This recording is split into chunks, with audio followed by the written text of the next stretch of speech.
So now we will go to a presentation from Julien, who is one of my colleagues. So he's working at Coding Game. And well, I'll let you introduce yourself, Julien, because you'll do it much better than I do. Yes, hello. I'm just going to be setting up my PC as we do this because it was used to display those battle plans we saw earlier. So I'm a full stack engineer at Coding Game, and I'm very happy to be here today because I've got a story to tell. Let me just find it. I've been working at Coding Game for I think almost 8 years now. Very happy here. We're hiring if you like. We can talk about that later. Just going to put this on the screen behind. Oh, I'll turn my camera on so you can all laugh at my face. Hello. That's me over there.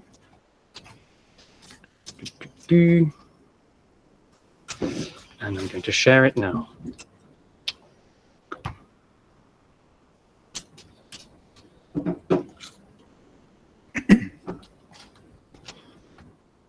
All right, so this is the tale of the ADHD Dinosaur, which is the name of a small, I guess, mini game that I made. And I wanted to tell someone about how I made it, and that's how I ended up here in front of you all. So, hello, here we go. My experience making a small game with Unity.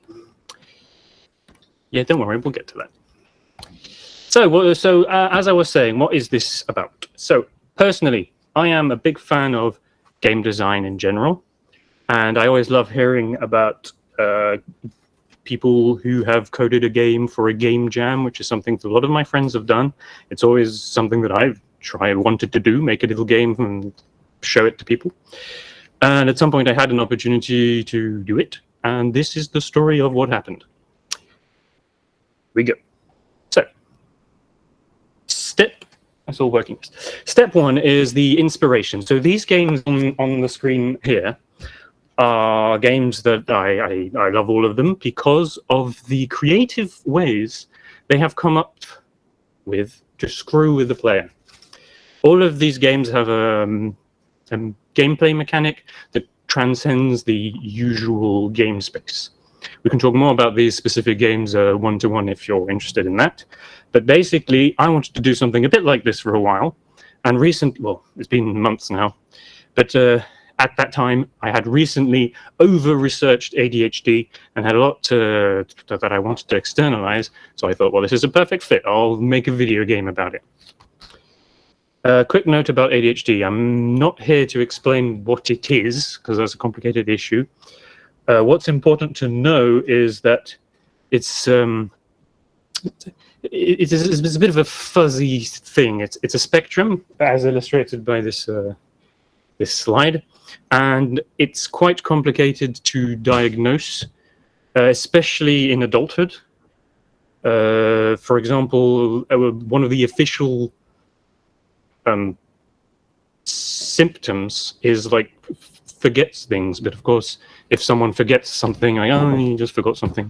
So it's complicated, and often people suffer from ADHD in situations where it would have been better for them not to have ADHD, for example, work.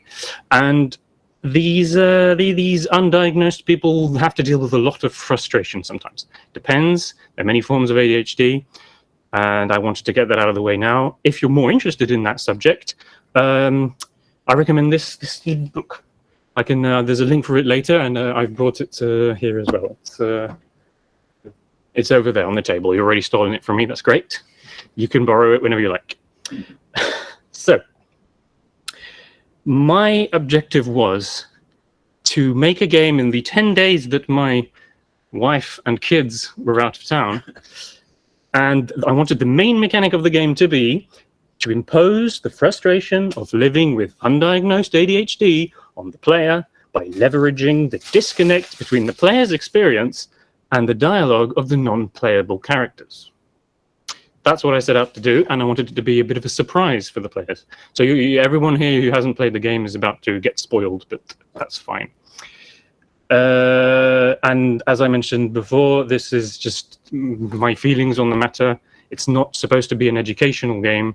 So people who say, oh, but that's not how ADHD really works, it's fine. It's not the point. Damien asks, who is the author of the book? Dr. Alison Poulton. More on her later.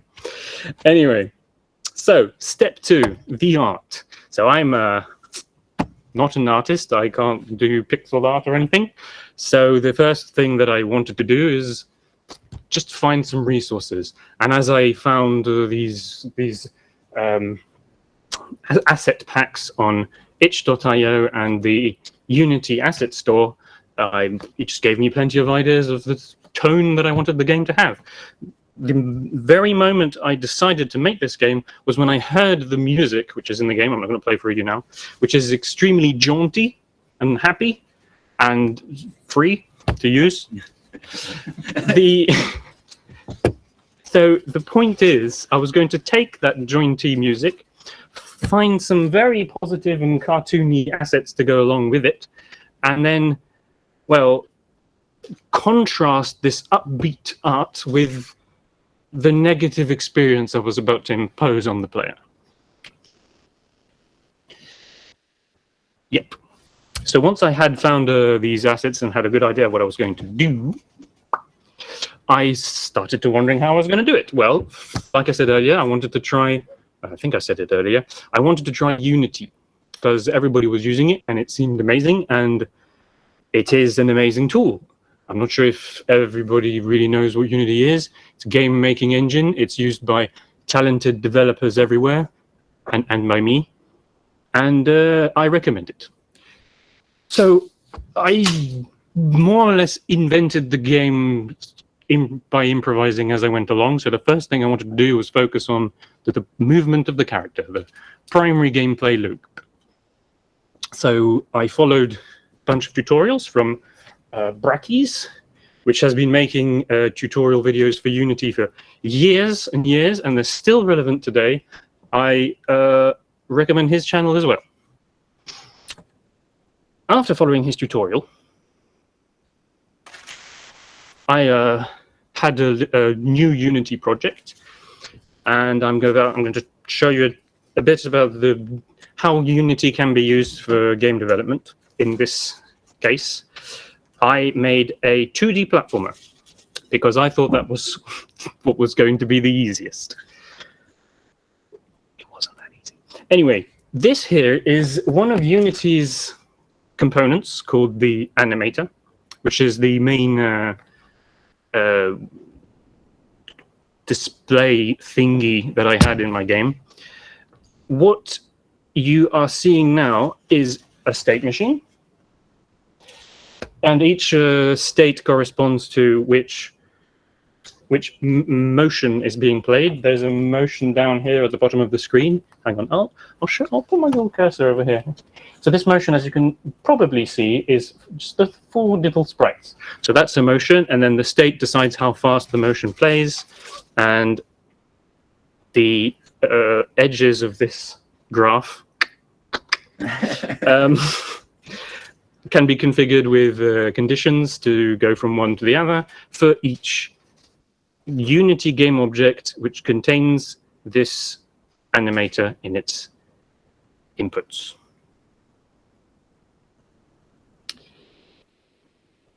Beep. There we go. So what I had in the end of me having fun with my new assets and the tutorial is this little blue person running around. As you can see on the right, I didn't get the physics engine quite right at first, but that was fairly easily fixed. And this block here is part of the Unity inspector. So what is that? For each game object, you can assign different components. One of those components can be script, and these scripts, which control the game, can be given these very, very, very varied types of inputs. So this specific script was the one I got from the tutorial, and it lets me change the player's speed, etc., live while the game is on. That's what's amazing when using Unity, is you can change the game as it is playing. So when you want to debug or to say, oh, maybe he's not jumping quite high enough, you can just easily change that on the fly. So I overused the the inspector. You'll see later. It's fantastic. Unity is only very occasionally frustratingly impossible to use. So next thing I did was to build the world, or at least the beginning of the world. So I thought, okay, where do I want my guy to be? In some house or something? And so how do I do that? And so I Googled it, and I used this fantastic tool from Unity again, called the tile palette. So when you use this, you have a game object with all of these components. So the tile map, which has the position of each tile in your world, tile map renderer, which renders individual tiles, and the tile map collider, which for each tile draws the collider for the physics engine. The composite collider 2D takes all those individual colliders and creates a bigger one for optimization reasons. And the rigid body is just the physical object in the game, so that I can trigger things when my character touches the floor, for example, not falling through it. I have 3 tiles maps. At least I had at first 3 tile maps, one for the foreground and one for the background, which don't have a collider, and then the central one, which is where the player is. So that's how that works. And as a little bonus, if you look at, where's my cursor? Look down here, I had this one asset for the background, and I thought it was a bit not a very nice background. So I took this, I just copy pasted everywhere, and Unity lets you do anything you want with these assets, even darken them to make sort of like a cave area. So that was easy, and a little Easter egg for you. That's all the same image. Next step, step 5, the NPCs. So what are you looking at here? Well, this is where it starts getting a little bit ADHD-ish. I wanted these other dinosaurs to be distinctly different in a few ways, such as their idle animation is slower, because one of the things most notably connected with ADHD is restlessness. So your character is going to all the time, just constantly, compared to the other characters. And so I created a little script to talk to these characters. So when you get close to them, a little bubble indicates that you have to press E. And when you press E, the text box appears. So more on that text box a little later. You might be wondering why my character is spazzing out like that.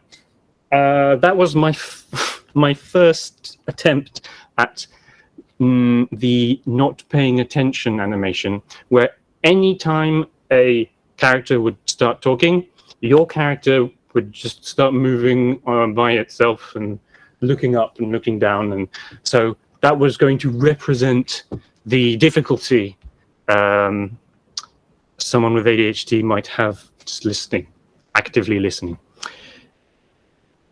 But I fix it later, you'll see. Anyway, so I had these four game objects, each with individual scripts, and each NPC in the inspector, I could just hard code the text I wanted him to say as soon as you spoke to him. So that's how it works. It's just an array in the inspector. I wanted, if for example, one of the words was too long and it would wrap too early, I could just easily change it as I was playing my game. And this is how I coded the system. This is when I discovered that in the inspector, you can add game objects that already exist from the scene. So I did that. I said, oh, that's going to be really easy to use. So what I did was, the NPCs update every frame, and as soon as they detect that the player is close, they call the show method of the instance of the speech bubble that I put in the script. And then the set target method of the player script, which then calls the hide method of the speech bubble, which is also in the player script, which then calls the on interact of the NPC that was given thanks to the set target, which will then call the start on the text box. And when the text is finished drawing, which by the way, the text cannot be skipped, and there is absolutely no way of making it go faster by design to represent yet again the impatience that you might feel waiting for someone to finish their sentence when you're like this dinosaur. And when it's finally over, calls the on end, which resets the target, and it all starts all over again. Now, what I've effectively done here is put each instance as a dependency of each other instance. And even if you don't know a lot about coding, you might realize that's probably something you want to change, because as soon as you want to edit something in a system like this, nothing's going to work anymore. So yes, that was a question I asked myself as well.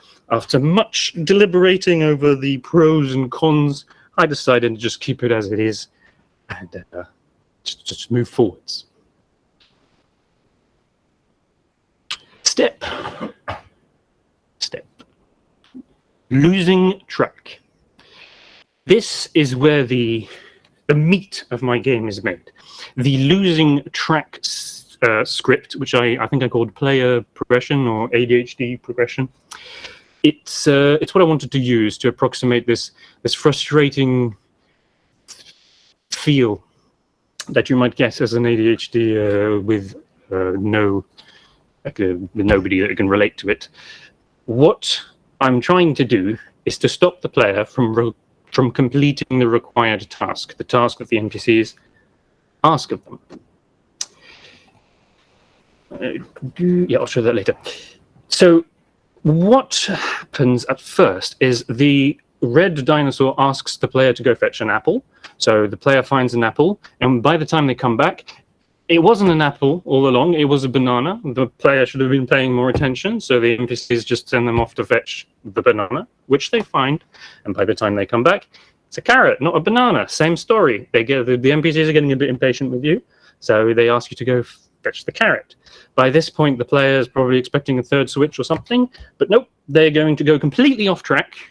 They can't even find their way home, and I've achieved this. If you look very closely on the right, you can see me moving a little blue dinosaur. As soon as he touches the carrot, it triggers this player progression script, and the left side of the tiles have all changed. And what I've effectively done, well, sorry, not effectively, what I have done, down here, sorry, I can't see my own. Down here is a second set of tiles. So I copy pasted the tile set I made in step 2, and I just moved some bits around. And as soon as the carrot gets touched, the first object is disabled and the second object is enabled, because Unity lets you do that. It just changes from one to the other. So the script in question, which the inspector is here, which I'm showing you now, has loads and loads of these instances, because it's just hard coding. All it does is it says, what do I do when this trigger? What do I do when this trigger? There's a set number of triggers in the game, and all it can do is just change whether something exists or not in the world. That's all I needed to create this game, which is, well, as a result, highly scripted. If the player manages to skip an NPC, nothing will work. So I had to make sure that it was as linear as possible for the system to work, which was fine. So when the player has this carrot and wants to go back to the king and can't, the only thing that they see are these 2 new NPCs. So I'm going to disappear. These 2 new NPCs here, which I'm going to talk about now. Step 6, the password. I'll open this door if you give me the password. Small note here, I've fixed the idle animation. That's what the player looks like when they're being talked to. As you can see, I just deleted part of his eye, and it looks, I don't know, I just think it looks beautiful. Anyway, The same thing is going to happen here as with the fruit. So basically everything I've ever done is a repetition of two things and then the third surprise. I thought from a game design perspective that was more powerful. So the player is going to go and see the second NPC. He's going to give him a password. Password is going to be misremembered by the time he gets to the first NPC, so it goes back. And once again, and the third time, something new is introduced to the game. The notes system. So this notes system is what I am presenting to the player as a solution. So, yes, you're forgetful, are you? Well, here you go. All you need are notes. I'm a very useful NPC. I'm giving you the way forward. And so I've created a little tutorial, as is the custom in game design when you introduce a new mechanic, where you are asked to show the note to the second character downstairs. And when you show a note, which is basically, it uses the dialogue system I showed you earlier, but the inventory has to be open. So that's the inventory over there. As you can see, there's a first note called password and a second note that we'll get to later. There are only two notes. It's all been hard-coded. I didn't want to create a actual inventory system. That would have taken too long. And these notes, when you show them, each NPC is now given a second and third array for text.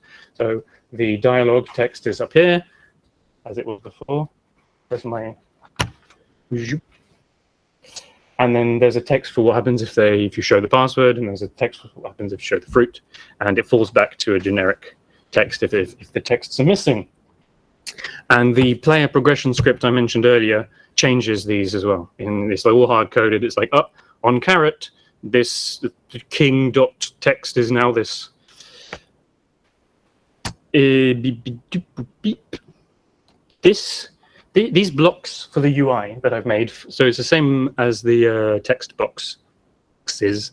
It's all made with Unity's canvas renderer. So it's not actually a game object that's physically in the same area as the game. This is just me rendering things to the screen itself after the rendering of the game. And the grid, this all neatly packed, is entirely automated with Unity's grid layout group, which is a subcomponent for the canvas renderer. So anything that's UI related, including scaling an image in such a way that only the edges are tiled and not stretched out and make ugly fuzzy pixels. So that was very easy to do. So thank you, Unity, but mostly thank you, Brackies, yet again. They're just really good. They're really good. He's a very smiley guy.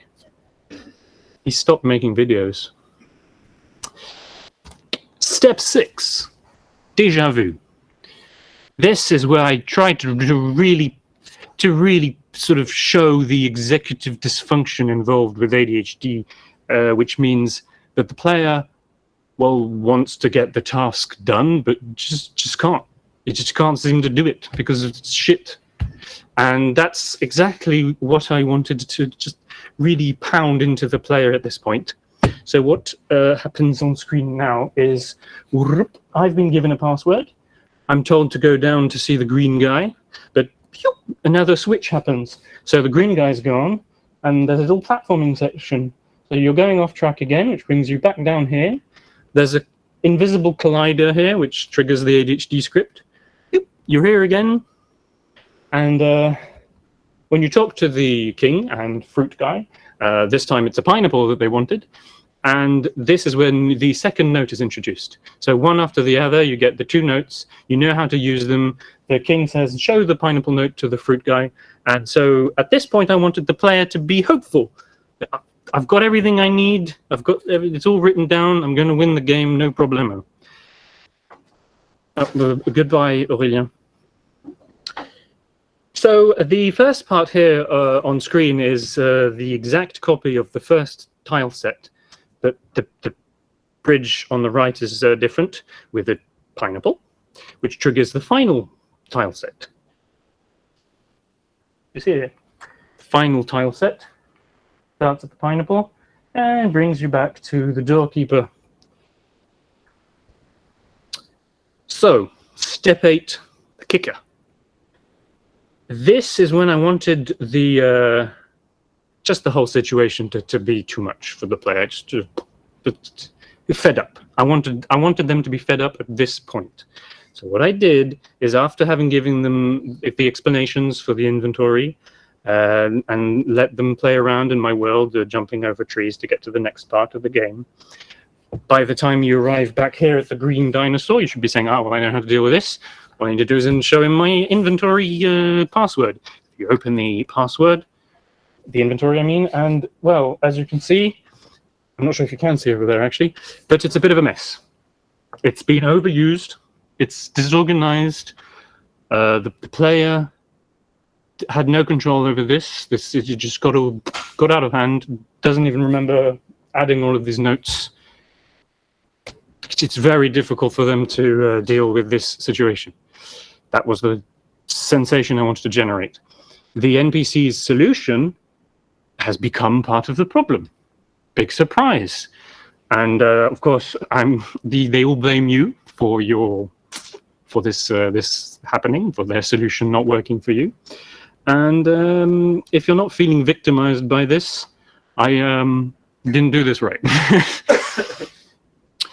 So the player has to rifle through this mess. You know, they can't continue unless they do. And once they've managed to dredge out the password, they can finally advance to the next tile set. I know exactly where it is, the password. It's always in the same place. I knew I was going to debug the game very often, so I randomized all of the notes except the password, so I know exactly where it is. Pro tip, bottom right. So after the password, the player can finally loop back to the king, and because they have pineapple written down, it's still the right route. I haven't changed it. During this whole time, this is step 9. This is the end game. None of the NPCs have been anything but unhelpful this whole time, saying things such as, "You must be pretty stupid. Can't you just remember that? I'm appalled at your bad faith. What on earth is taking you so long? Why did you make things so complicated? You've done practically nothing." So the point here is, after having finally figured out the game, the NPCs are just telling you that you have no right to feel tired because you didn't do anything, which feels bad. So at this point, my player, I'm imagining him feeling pretty bad. So for me, that's the perfect time to just end the game, throw up the credits, which were much darker than this originally. But at the end, you beat the game, you got the pineapple, you did it for your king and all of your dinosaur friends, but nobody was impressed. That's how it goes for the ADHD Dinosaur. These are just... This is a separate scene in Unity. You can switch from one scene to the other if there are too many objects in a scene. And I knew that this was the end of the game, so I created a scene specifically for the credits, which is just a canvas renderer with a text object that's going up. I assume that's what credits are in games, just text going up, so that's what I did, and it works fine. And then that's how I ended the game, with a little funny little music. And then here is what happens next. I upload the game, and these metrics that I'm now going to share with you, as is the tradition, are from itch.io, which is where I uploaded the game at first to share with my friends. But I saw that there was one of those game jams I was telling you about, which I really wanted to try. And as luck would have it, it was open theme. There was going to be 10 winners. So I thought, oh yeah, sure, why not? Clicked on the button, and people really liked it. I got nearly 1,000 views, 101 downloads, and 5,000 browser plays. I mean, this is my first upload, so I don't know if that's big, but I hope it is. And I actually won. I was one of the 10 winners in the game jam. So I very unexpectedly won 40 euros just by making that game, and was prompted to share it on Reddit. And yep, 670 upvotes, 212 comments. It's I mean, it's the most popular thing I've ever made outside of work, so I'm happy with those numbers. But they are just numbers; they're hard to read. So I thought I would share with you 3 funny comments from Reddit. I love it. I hate it. Thank you, and also fuck you. This game gave me anxiety and also made me laugh constantly. I'm sharing it with everyone I know, and also would never wish this on my worst enemy. First off, as a gamer, fuck you for the most frustrating game I've played in a long time. Secondly, outstanding work, my dude. Absolutely fantastic representation of what a lot of us go through. Personal favorite. Can't you just remember that? Ah! The end. So, that was my story. If you want to play the game, there's a link up here, or you can just contact me. And the book I mentioned earlier is here at the office, and that link will lead you to the free copy.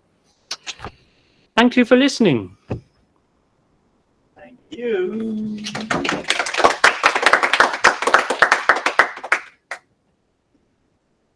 I didn't go too Thank far. you very much, Julien. It was amazing. Now I really want to play the game. I've never taken the time to do that. So I've sent the link in the chat of this conversation. You can play it in your browser. You don't have to install anything, I think.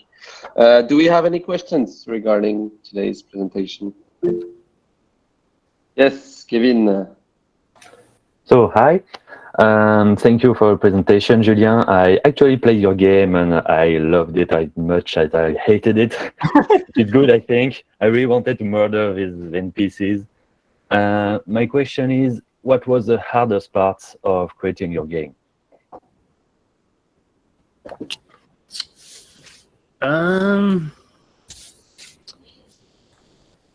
Wow. I should have probably prepared this. Answering questions, I guess. To be honest, it was 8 months ago.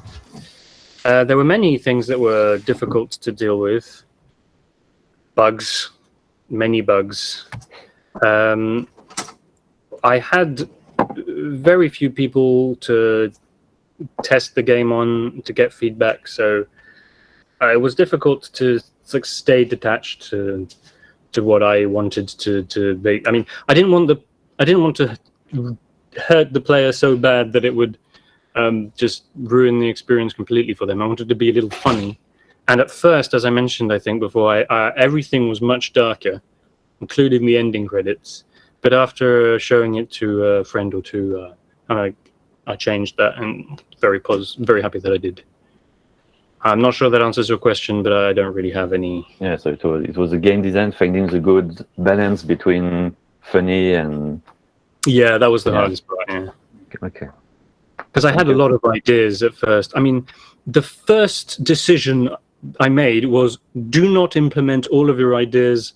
It's going to be impossible to finish, and they're all going to collide with each other. I had so many different things to talk about. I wanted there to be time blindness, where you'd have to wait 1 second, and 15 had passed, and things like that. But yeah, I stopped myself. Okay, thanks. Welcome. We have 2 questions in the chat, Julien, if you can read them. Great, thanks, Clap. Thank you. Seems to be... No, have I not scrolled down? Do you give an explanation about ADHD to players at the end of the game, or are they left in eternal frustration? I do link to the book I mentioned underneath the game.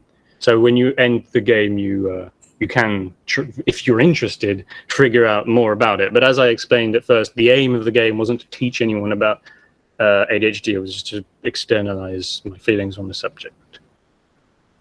And the second question was, you said you made the game in 10 days. Does this include learning Unity? Yes. I had dabbled a little bit with Unity before, so I wasn't surprised by the UI or anything. But I just followed tutorials and gave up on things that seemed too complicated. For example, when you grab a fruit, there's a little particle effect which looks like positive shit, because I couldn't get the particle effect component to work.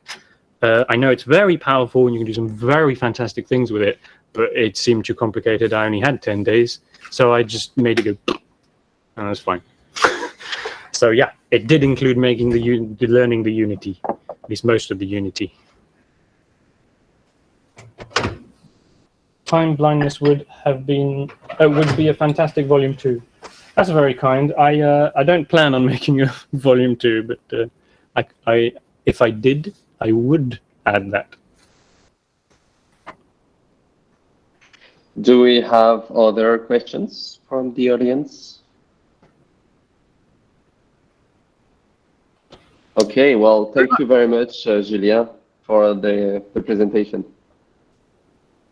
So, well, thank you everyone for attending. We've been hosting this kind of BBLs for a while at Coding Game, but this was the first time we've done it publicly, and I'm super happy with the results. A lot more people turned out than we expected, so thank you very much. Just three quick points. First one, well, Coding Game is hiring, so if you want to have amazing colleagues to torture your mind like Julien with his games, just have a look. I'll send a link to our Welcome to the Jungle page, or you can just email me here. So yeah, that's it. Please join us. We are hiring full stack developers or interns as well. So feel free to apply. Second point, we are looking for speakers for upcoming BBLs. The upcoming ones have already been planned, so you can register now. I'll send the link to the future, the next BBL, which will take place on June 3rd, so on a Friday as well. And yes, I forgot my last point. Sure. Well, thank you everyone for attending. And yeah, feel free to come next time. We will be very happy to welcome you again. Thanks a lot. Goodbye. Thank you. Hey everyone, Mathis here. I just wanted to let you know that the video you just watched is part of a series of conferences we host at Coding Game. It's monthly, it's online, it's free. So if you want to register for the next session, feel free to do so. I'll leave a link in the description. See ya!